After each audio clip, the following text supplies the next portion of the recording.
actually getting the most out of a built-in wine and beverage center? If you're wondering whether this thing belongs in your kitchen or if you should keep scrolling, that's the exact question I'm tackling today.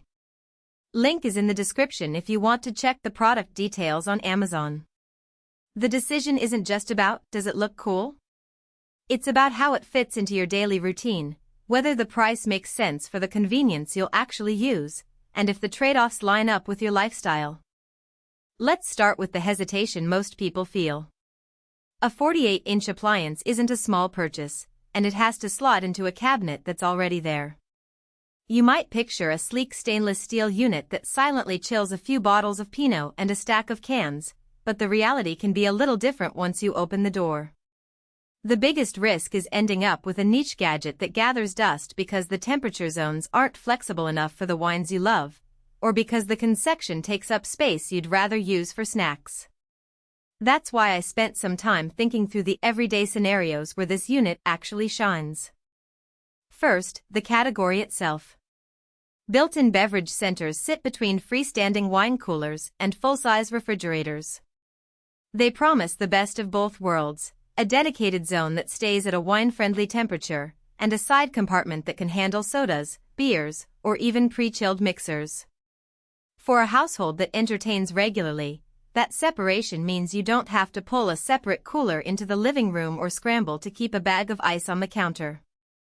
The EdgeStar model offers 53 bottle slots on one side and space for roughly 140 cans on the other, which is a decent middle ground for a couple of wine lovers who also like to keep a few craft beers on tap. So, who should consider buying it? If you're a wine enthusiast who already has a small collection, say, a dozen bottles you rotate every few weeks, and you enjoy hosting movie nights where the guests want both wine and a cold beer, the side-by-side layout is a real time saver. The stainless steel finish also blends nicely with modern kitchen cabinets, so if aesthetics matter and you want a unit that looks like it belongs rather than an afterthought, this does the job. Apartment dwellers with a built-in cabinet that matches the dimensions will appreciate the fact that the unit doesn't need a dedicated floor space, keeping the kitchen feeling open. On the flip side, if you're a serious collector with a cellar of 200 bottles, the 53-bottle capacity will feel limiting quickly. Likewise, families that need a refrigerator for leftovers, milk, or produce will find the focus on drinks a mismatch. The unit also assumes you have a 48-inch opening. If your cabinets are narrower, the installation becomes a hassle, and you might end up with costly modifications. Lastly, if you're on a tight budget, the price point is higher than a typical countertop wine cooler, so you need to be sure the dual-zone convenience is worth the extra dollars.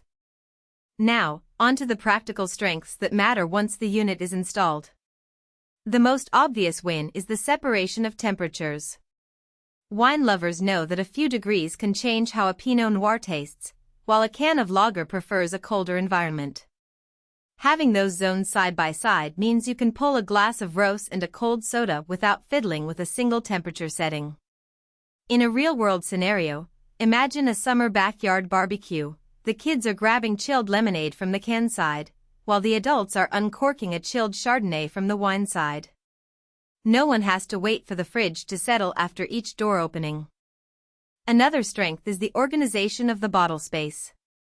The 53 slots aren't just a random rack, they're arranged to keep bottles upright and evenly spaced, which helps prevent accidental knocks that could happen in a crowded freestanding cooler. For people who like to keep a small rotation of reds, whites, and sparkling, the layout makes it easy to see what you have at a glance. The can compartment, with its adjustable shelves, can accommodate tall cans, slim bottles, or even small snack trays, giving you flexibility beyond just beverages. From a usability standpoint, the built-in design means you're not fighting against a bulky appliance that sticks out into the room. Once you slide the unit into the cabinet, the door aligns with the rest of your kitchen, and you can use the same handles you already have. That seamless integration reduces the visual clutter that often comes with freestanding bar coolers, which can feel out of place in a sleek kitchen. Of course, there are weaknesses that show up once you start using it daily. The first is noise. Because the unit is cooling two zones simultaneously, the compressor can be audible, especially during the first few minutes after you open the door. In a quiet dining area, that hum might be noticeable.